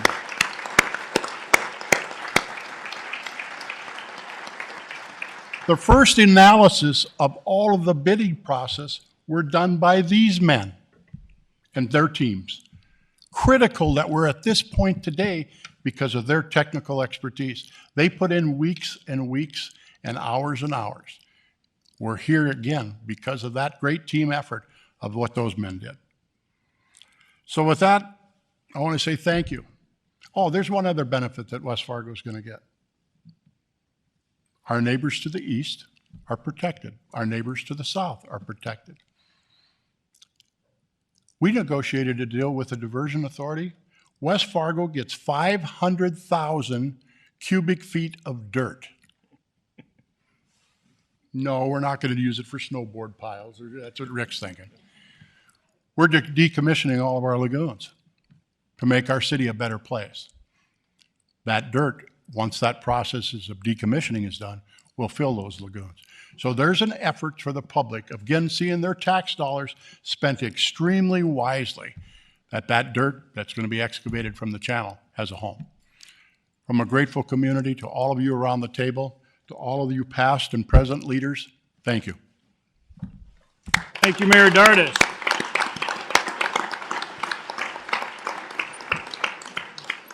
Well, we have with us Major General Diana Holland. We are deeply appreciative, Commander of the, as I say, the Mississippi Valley region, which covers a huge swath of the United States. She's here because of the importance of this project. General, you've got a fantastic team. Obviously, Colonel Jansen, and I'd call on you for some remarks, and also Colonel Jansen. I think, you know, we want to make sure that we tell you on the civilian side, people like Aaron Schneider and Terry Williams are family to us now. Aaron and I flew in on the plane last night, and I looked at him and said, "Why are you flying in here? I just figured you lived here the full time." And he said, "Yeah, it's almost like that." But for them, this has been, you know, a labor of love. And I think they truly see this as, you know, part of their life's work, that it's not, they're not just working on this project, they're working to build and complete this project. And I mean, they are absolutely 100% committed to that. And so, I mean, to have not only your uniformed people who we appreciate so much for all their service, not just the construction, but for all they do to protect and defend us, but your team on this project is the kind of team that everybody wants to have. That's people that live it and that are determined that we're going to complete it, right? Terry and Aaron, I mean, this is going to get done, and it's going to get done in 6 years because of their commitment and all their hard work. So, General, the floor is yours. Well, thank you, Senator, Governor, Congressman, mayors, other distinguished guests, and ladies and gentlemen. Thank you so much for inviting us and allowing us to be a part of this ceremony. It is a really big deal, and we're just really thrilled to be here. As already mentioned, this is the first P3 contract for financing a civil works project in USACE's history. And to answer your question, Senator, it feels pretty good to be first, a part of something first. Exactly. So thank you for that. We look forward to its success and intend to encourage others to follow suit and seek similar creative, innovative financing solutions for their projects. In fact, just last night, I was in a state to the southeast of here with a group that's facing similar challenges with flooding along the upper Mississippi River. And I mentioned this particular effort about what partnership, collaboration, and creative financing can do if you set your minds to it. So we're very proud to be a part of this. I'd like to offer a shout out to the St. Paul District. They really are the best and brightest of the Army Corps of Engineers. The folks in the front row, but the hundreds behind them that aren't here that work every day for the betterment of their portion of our region. They do a super job, and so proud of them. And the leadership of Kevin Wilson and Colonel Carl Jansen.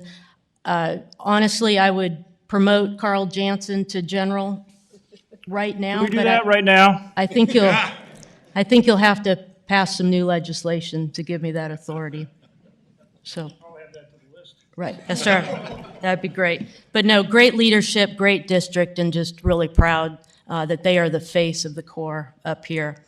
Sincere appreciation to the entire delegation, a whole host of advocates that made this possible. A lot of challenges along the way, and we talk about that with our other partners and stakeholders. This is not easy, but when you collaborate and partner and think creatively and work together and offer a common vision for the good of your communities, it is possible. Lieutenant General Spellman sends his congratulations on this big day and his commitment that USACE, we will do our part to support the project to completion on time and within budget. So again, thank you for the partnership and for inviting us to be here on this great day. Thank you, General.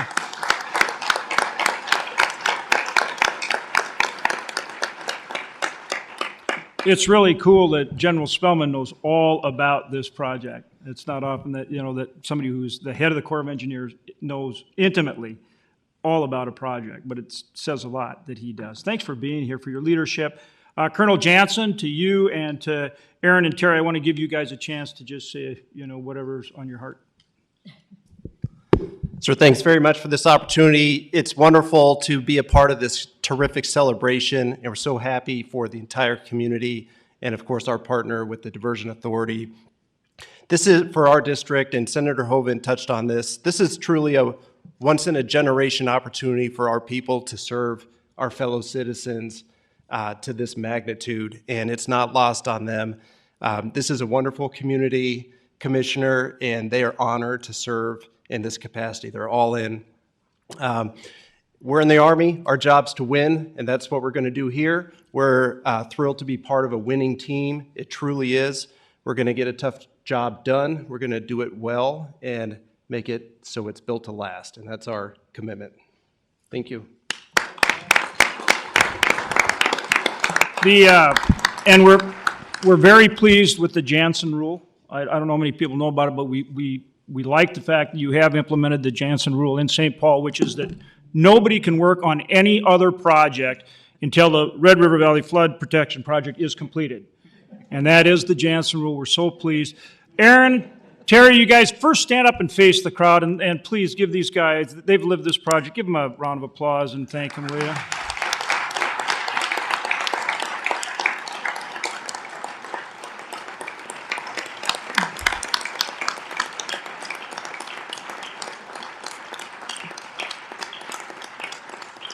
Guys, anything you want to say? Grab a mic right there if there's anything. I will say thank you to some people that originally were on the team. Pick one of those things up, turn it on, and spin around. Push the button and No, spin but around. face the other way. Face the other way. No. Oh, okay. Oh, it's wireless. Yeah. Good technology.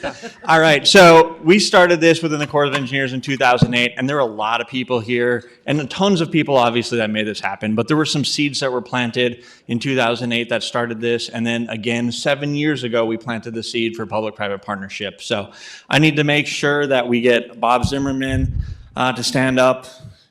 He stood up once before, but he's doing it again. And this is a Friday. This violates his meeting. Look that way. Bob Zimmerman, Mark Bittner, Lee Beauvais, Greg Thielman, and then an honorary original member is going to be Terry Williams because I trust her more than anybody ever on this project. But that core team started this project, and they have all been there the entire way. They've been committed, and we have fought every single battle, and we are committed to getting this done.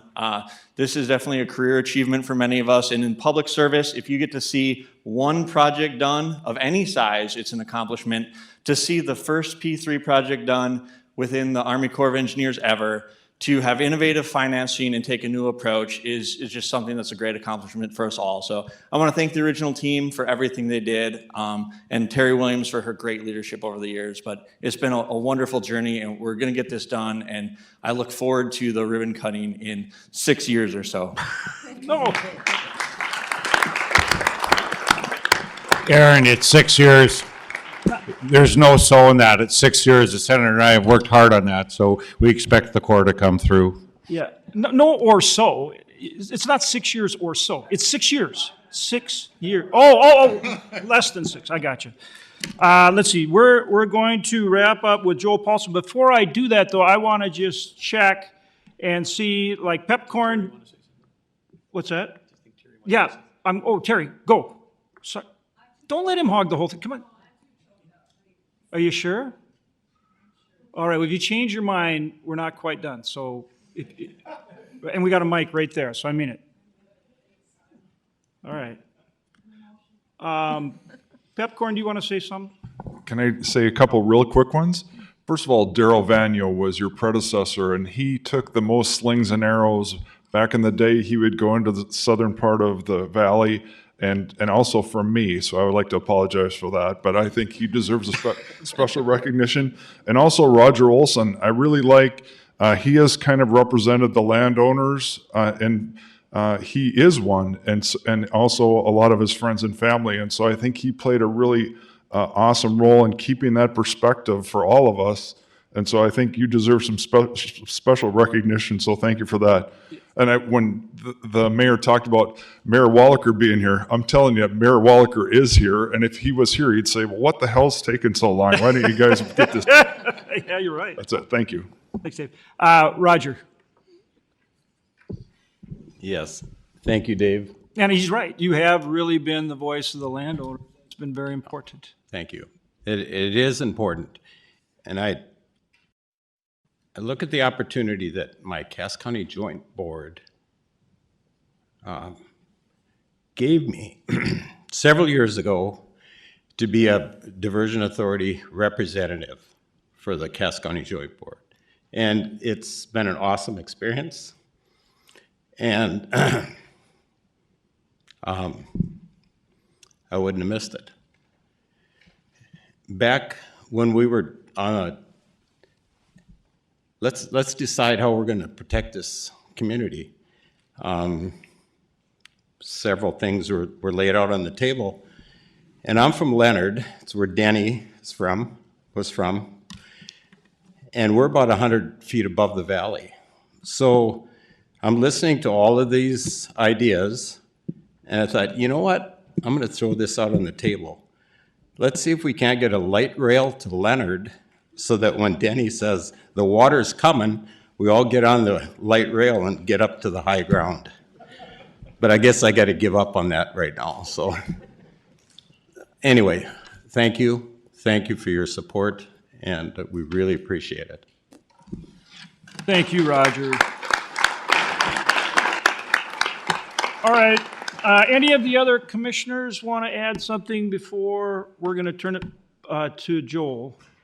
And then just back to Mayor Carlson for the wrap. But go ahead, Joel, your kind of wrap-up thoughts. Yeah, thank you, Senator. And I won't take much time. I think everyone's pretty well been thanked. But obviously, I'd like to thank you, Senator Hoeven, for all your hard work in Washington, and Congressman Armstrong. Thank you for your continued support.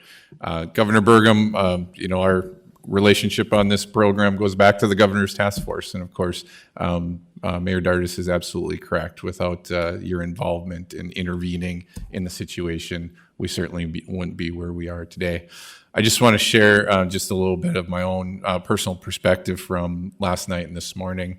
As part of the procurement process, I was not privy to the bid numbers. I didn't receive them until this morning.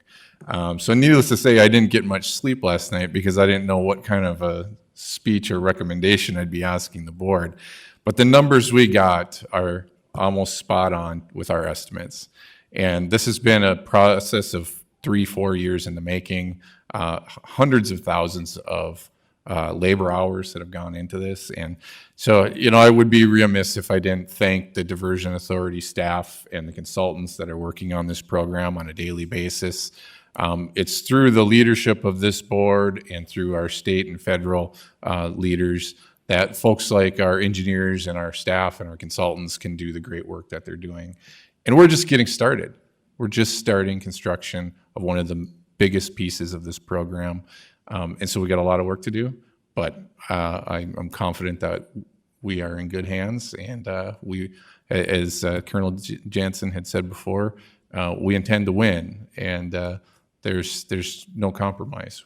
We can't lose. It's too important of a project. And so looking forward to working with the Colonel or maybe General tomorrow, I'm not sure. But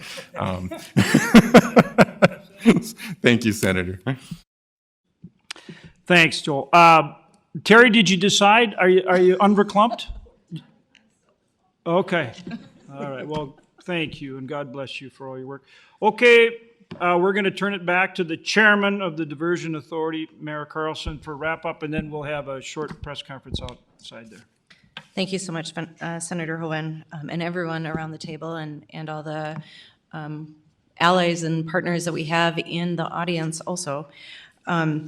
Just a few weeks ago, I was in the Grand Canyon, and I actually hiked up 8 miles from the bottom of the Grand Canyon, and I feel that this is a good analogy to this flood journey that we are all on. It's a journey. It's hard. I think of sandbags. I think I had a 25-pound sandbag. It felt like in my backpack that I had on up this journey, but there were certain milestones that we were able to sit down and rest and take a deep breath and say, wow, we made it quite a ways. We have a ways to go, but we are more than halfway there. We have 6 more years, and then we're really going to have a good celebration like I did when I got on top of the Grand Canyon and looked down and was shocked. It's in amazement how far we've come, and it's in amazement the accomplishment that we've made here today, and we have a lot more to accomplish. But let's take a pause and celebrate, take a drink of water, perhaps later a drink of something else, and keep celebrating. We were going to move up to the dais to begin the press conference portion of today's agenda. Thank you. All right, thank you, everyone. As we are all sitting or taking our seats, I'd like to open this portion of the agenda for the press conference. Again, my name is Mayor Shelley Carlson. I'm also the chair of the Metro Flood Diversion Authority Board. Again, this selection is momentous.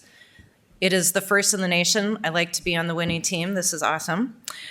It's really just been an amazing year so far. We have not just the award of the P3, but we will be soon signing the WIFIA loan, which you will hear more about that a little bit later in the press portion part of this. Again, just remember that our successes really are partnerships. Without this partnership across state lines, county lines, city lines, this would not have been made possible, and also without the strong public support.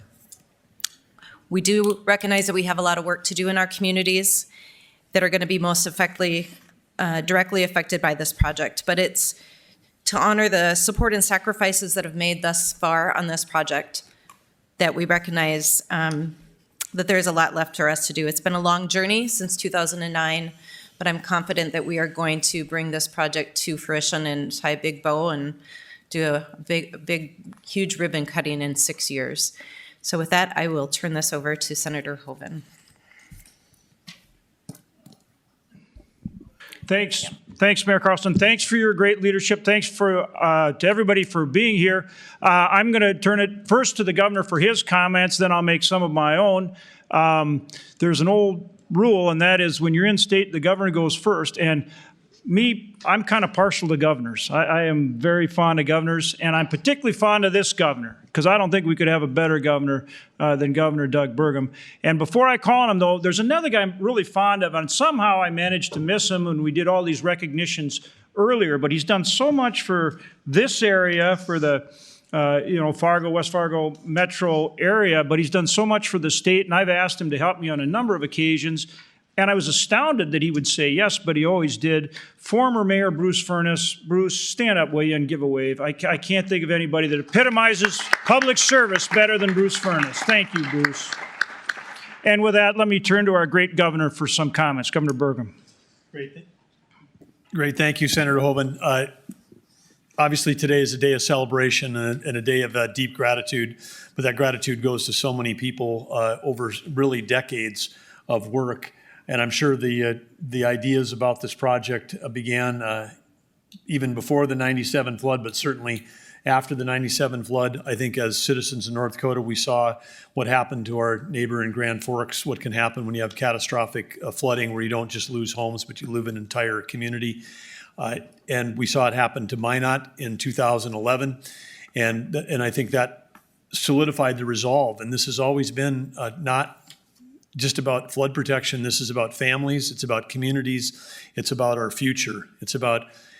We know that when we were in some of those situations, when we were here in Fargo and thought we were going to lose the city and we were evacuating hospitals and evacuating nursing homes, In this metro area is important not just to the region, but to the whole state. Over 20% of the sales tax comes from this area, an entire research university, over $20 billion in property taxes that are protected here. We've got now approaching with all the new schools being built in the West Metro, over 60 K-12 buildings. A large significant portion of our long-term care for the statewide is now located here. So you cannot think of a project more vitally important than this. And I think it's all come together with ingenuity and with creativity and with the care that everybody in this community who got out and helped each other sandbag through all of those decades of battles that we're in, that same kind of energy has gone into this. And today is, again, a day to really celebrate, a day of gratitude. And part of that, of course, goes to Senator Hoeven and our federal delegation and what's going to be announced here. I mean, we've got creative financing, local, state, and federal. We've got a historic P3 partnership. This is not happening anywhere in the country. So the message here for people locally is not just that this is a great project for the metro area, but this is a great project for the entire U.S. because this will be a model of how infrastructure can get built smartly, built quickly, and built in a way that helps preserve and makes efficient use of taxpayer dollars. And so with that, I just want to say again, gratitude to everybody that's involved, and that is literally hundreds and hundreds of people. So again, thank you, and thank you, Senator, for your great work. Thanks, Governor Burgum. Thanks for your leadership. So I guess the question that I'd asked earlier was, how does it feel to be first? And so for Fargo, for West Fargo, for Moorhead, for the Red River Valley, this is a first in the nation. It's absolutely a first in the nation. This is the first in the nation public-private partnership sponsored by the Corps of Engineers where you're building a major $3.2 billion flood diversion project. So it's a first PPP project in the nation, but it's also the first project that also has a WIFIA loan that will save, hundreds of millions of dollars. So this is the model of the future, and this region is first in the nation doing it. That's huge. The other thing that I want to announce is what it means. So what does that mean? Okay, great. Versus a traditional Corps-sponsored project, this PPP project, what does that mean? And so actually the Corps of Engineers, Aaron and the whole crew has done that evaluation. And what that means is a savings on this project in terms of dollars of more than $330 million. And in terms of time, a savings of 10 years. So when we talk about this and somebody says, well, what does that mean? That's great. You're first in the nation. This is a PPP project. You got the WIFIA loan, all that. You say, well, in terms of dollars, we just saved $330 million. And in terms of time to build it, we just saved 10 years. And that's what it means. That's what it's all about. And those are the numbers that the Corps of Engineers has put together, comparing this to a traditional project.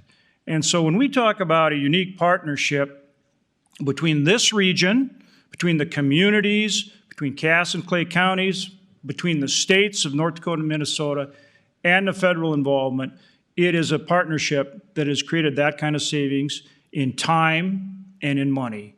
And that's a big deal. And so to all of you that have worked so hard to make this happen, starting back in about 2009, I think it was, Mayor Mahoney, that's the result that you've achieved for the taxpayers of this region. So you're not just protecting their homes, their lives, and their property. You're doing it 10 years faster, and you're saving more than $330 million. Those aren't made up numbers. Those are numbers from the Corps of Engineers. So I'd mentioned earlier that Mayor Mahoney, it's taken more than 12 pieces of legislation to put in place the federal authorization of $750 million, which was originally $450 million, and the WIFIA loan, which is $569 million. It's taken, and then just the PPP, it's taken 12 pieces of legislation so far. And almost every time it was Mayor Mahoney or Mary Sherling or one of the members of the Diversion Authority, county commissioners, somebody saying, hey, there's something we need to do here, and then coming down to Washington, D.C. and helping explain what we had to do and why we had to do it. And that's everything from appropriating dollars, which has already been more than $310 million on the federal end. Most recently, $115 million last year. It's been approving the authorization for the project, authorization for the new start, authorization for PPP, even things like getting easements. We've had to pass legislation so we could deal with easements in the footprint, all those things. And then, of course, at the state level, Governor Burgum, and we'd mentioned the legislators that are here. We want to say thank you and God bless all the legislators that are here. We recognized a number of them earlier.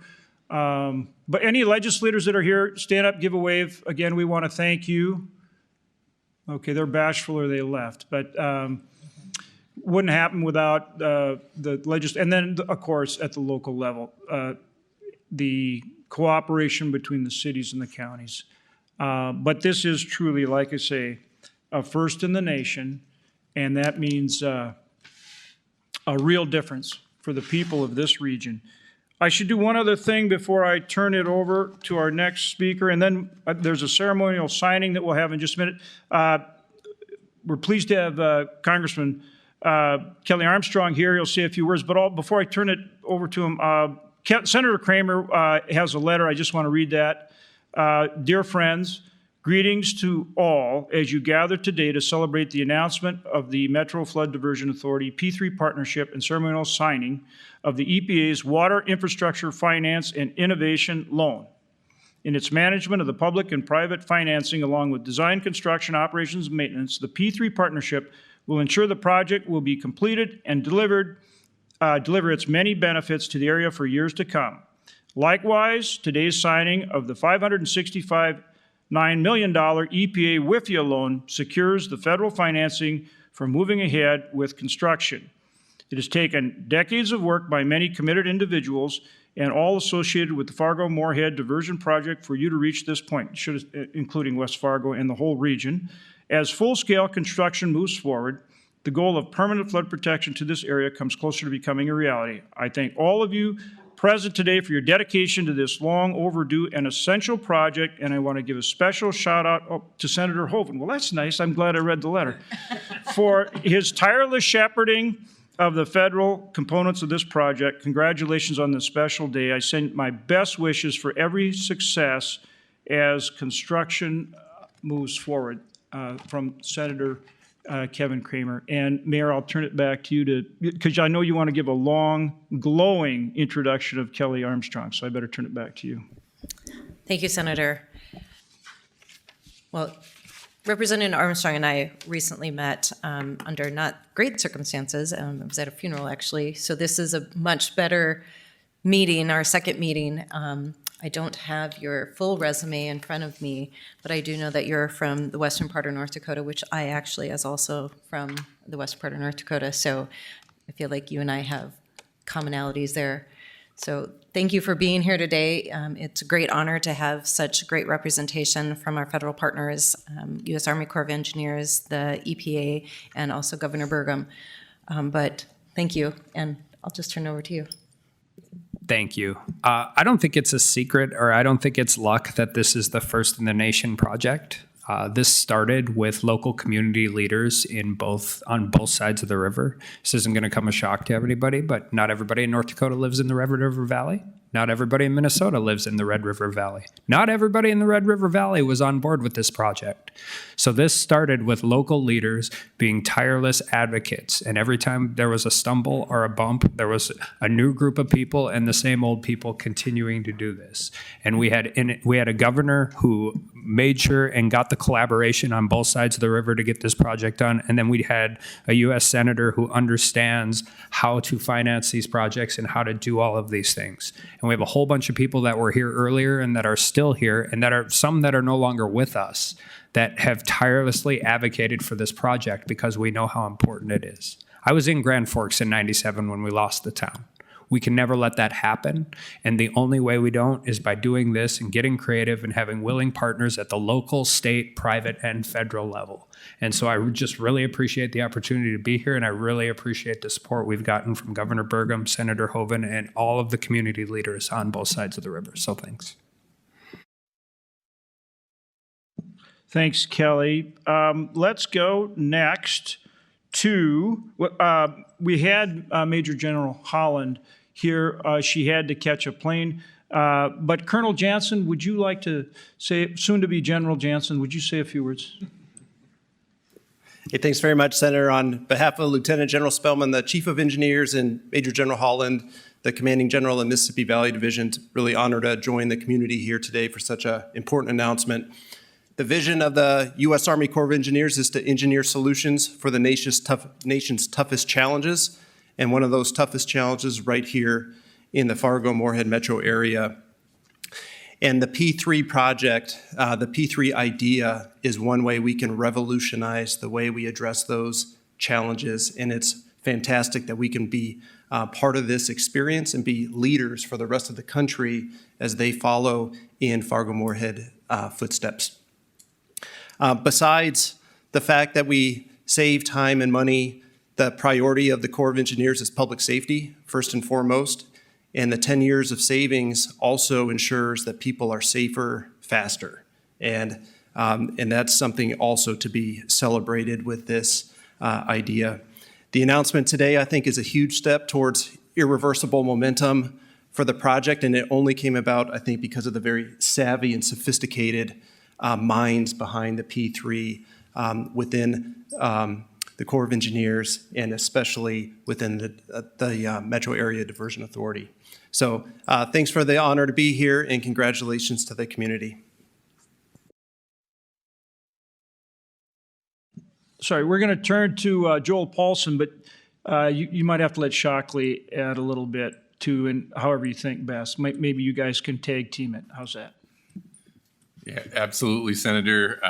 And I'll let John explain some of the significance of the WIFIA, because I think that's really important.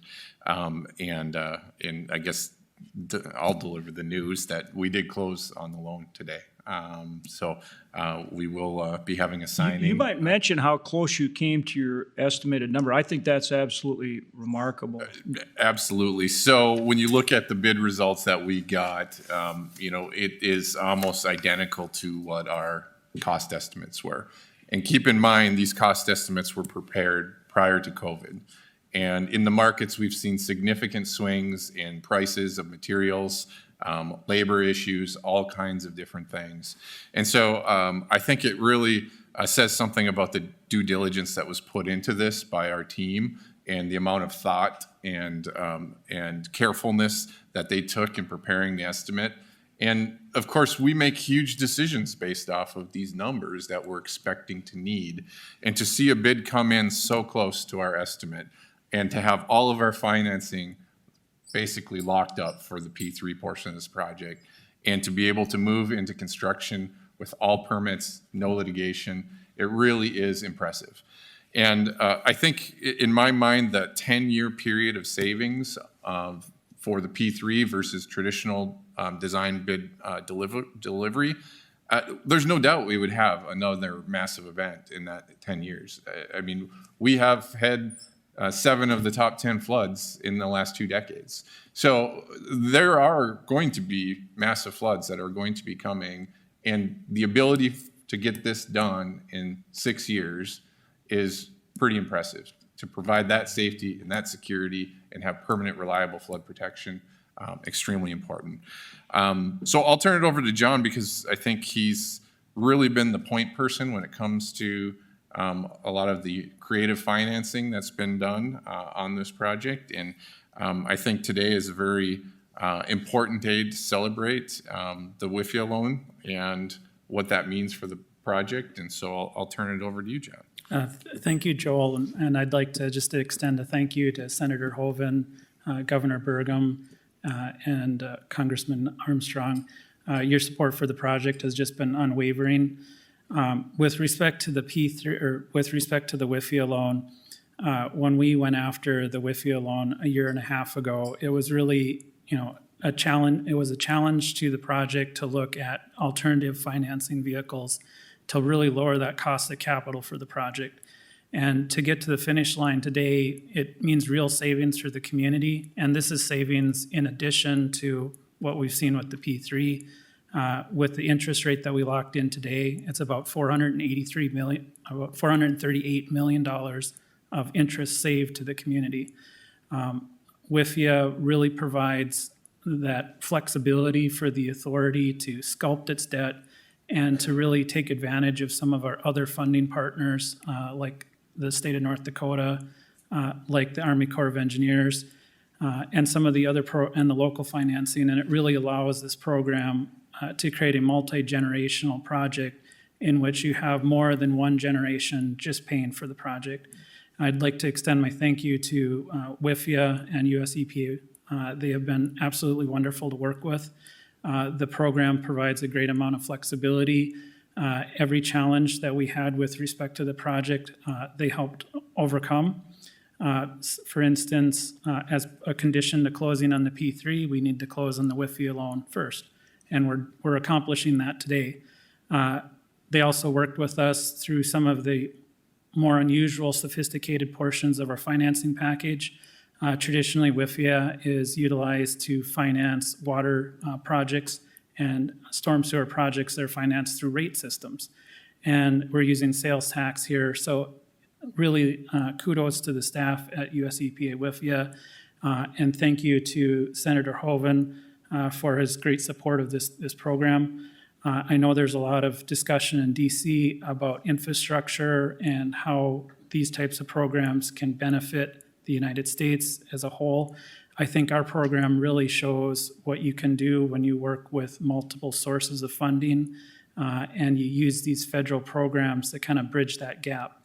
And I would say that, you know, as Congress debates the infrastructure bills, they should really think about these alternative funding programs because they can really be the difference for a local program from not getting underway to completing the project. So thank you. Thanks, John. Thanks, Joel. And Joel, that's a huge point. I mean, to bring this in on budget with all the escalation in costs post-COVID it's mind-boggling. I mean, it's just amazing. Every project we're seeing around the country is having to be revised, and we're doing this all the time for military contracts, everything else. We're having to add additional funding because all the costs are up. Everyone knows that. And so to bring this in at your cost estimate, I think is just absolutely astounding. So great work to you guys, and thank you so much. We are very pleased to have with us Darcy O'Connor, who is a regional director for EPA, and she's up here to sign the WIFIA agreement, and we appreciate her being here very much. And so I think I'm going to ask Mayor Carlson, the chairman of the Diversion Authority, if she is ready to do the signing ceremony. Then we should put Mayor Carlson and Director O'Connor and Joel Paulson. I think we get you three right in here, and then the rest of us will stand behind, and we ought to sign this thing up, the WIFIA loan, and get her done. What do you think? I think so, and I think if there's any other members of the Diversion Authority Board of Directors who would like to come up here, we also would like our technical staff to come up here, Mr. Nicholson, our amazing city manager in the city of Moorhead, Dr. Bob Zimmerman. I told you I'd get your name in here. If you guys want to come up here also. Any Diversion Authority members, let's get them up. And also North Dakota legislatures. There are so many people that have been a part of this. And a shout out and a thank you to Mayor Mahoney for providing the pens. Thank you so much. What am I don't Okay, even know get it. what Okay. Here you go. Well, let's put the three chairs.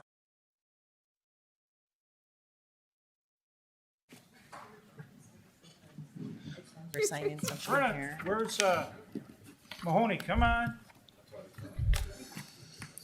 Yes. Diversion Authority, come on, guys. Don't be shy. Is Legislators. Is Mayor Furness still in here? I don't see him. Mayor Furness, is he still here? I'm not sure if Mayor Furness is Come on, in here or not. commissioners. Chad, is he still here? A lot of these guys have working jobs. I think I know. Colonel Jansen, Aaron, please come over. Aaron, come on. You and Terry come up here. Yeah. Beard's on one side. That's right. That's the way to do it. Colonel, we may need you on the other side to balance. Balance Keep it coming out. across. Yeah. Oh, we got more coming over. Yeah. Okay. Okay. Oh, no.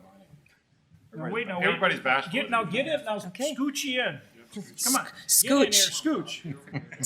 That's a very technical term, When scooch. it gets uncomfortable, then it'll be right. So get in here close. All right. Well, let's get this signed. All right. I'm gonna pretend. Just like writing checks at home, $465. Just another car loan. Lawyer cards. All right. We're done. We just signed one of the biggest loans ever.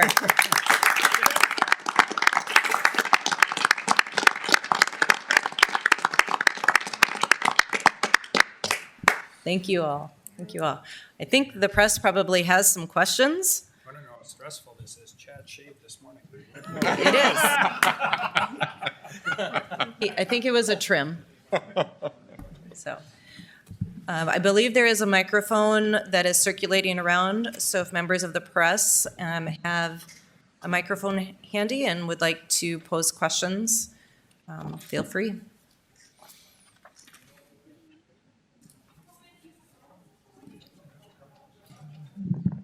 Oh, awesome. Thank you. Hovind, you said this is going to make a real difference for people in the community. What message do you have to the Red River Valley community now that the project is moving forward towards the construction phase? Well, this is exciting, and it's a huge milestone because this is a first in the nation public-private partnership with a WIFIA loan that's going to save more than $330 million and save us 10 years in building permanent flood protection for the Red River Valley.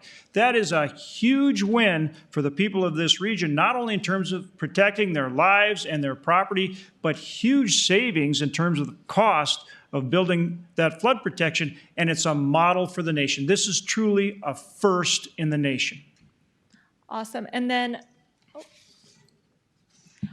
what do you want to say to all the people in the community who have spent years sandbagging now that they won't have to do that anymore? Well, that's just it. Instead of sandbagging, not only do they not have to go through all that work and effort to protect their homes and property, now that's going to be done with this project. And remember, it's the whole region. One of the keys is this is the local communities, the counties on both sides of the river, Cass and Clay County, multi-states, Minnesota and North Dakota working together along with the Federal Corps of Engineers, the federal project, an incredible partnership like none other that means now they're going to have that permanent flood protection and not have to be out there sandbagging every year. It really is a model project and a testament to the commitment of the people of this region to make it happen. Awesome. And then what message do you have to people who were against this project? One of the key aspects, and this is where I look to all these local leaders and to our great governor, this is an example of a project where through a lot of work, people have come together and made sure that it works for the whole region. Look, this is the communities, this is the counties, this is multi-state, this is the federal government, this is everybody coming together. But we talked about Roger Olson, who's a Minnesota commissioner, really being the voice of the landowners, the voice of the people. That is a vitally important part of this project. And of course, when Governor Burgum and Governor Dayton got together, we took a huge step forward. So the local leaders, the state leaders, the legislators, obviously our federal delegation, but that's what it took to make it happen. And that's the key. There was opposition, but the key is that everybody is included in terms of the solution and treated fairly in terms of getting this project completed. Gov, any thoughts on that one? Well, I would just say the importance of the project. When we think about the three universities, MSUM, Concordia, and North Dakota State University, if you're anybody that either works with or attends those schools, this is important to you. If you work in healthcare, which is the largest employer in our community, whether that's at Sanford or Essentia or the dozens of long-term care facilities, 25% of the healthcare capacity in the state of North Dakota in terms of hospital beds is in the protected area.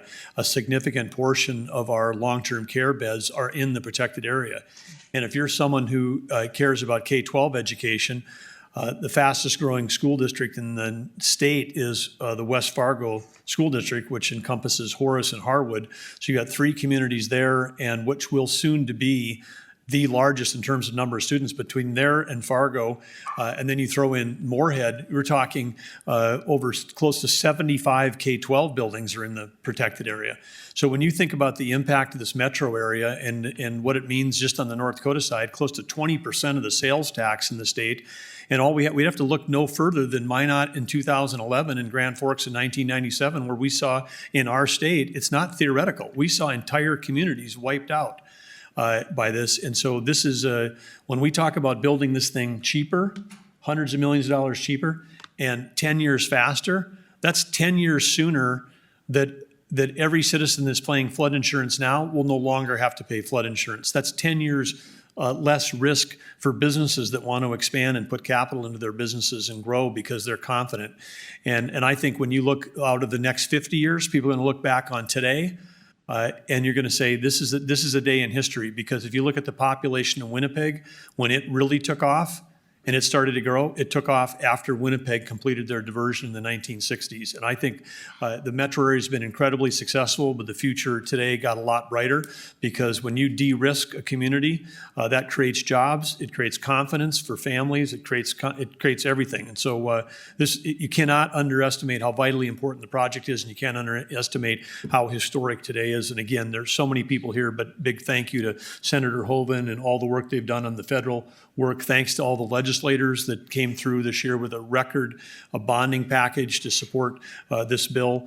And it's that kind of assurance on the financing that allowed the project to accelerate, that allowed us to save taxpayer dollars. And so again, a fantastic, great effort all around.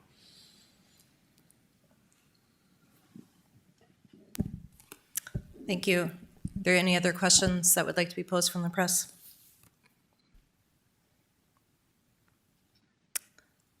None. Okay, well, thank you so much. Thank you all for coming today, and cheers to reliable, permanent flood protection. And thank you for the sunglasses, Mayor Mahoney, because our future is so bright, we do have to wear shades.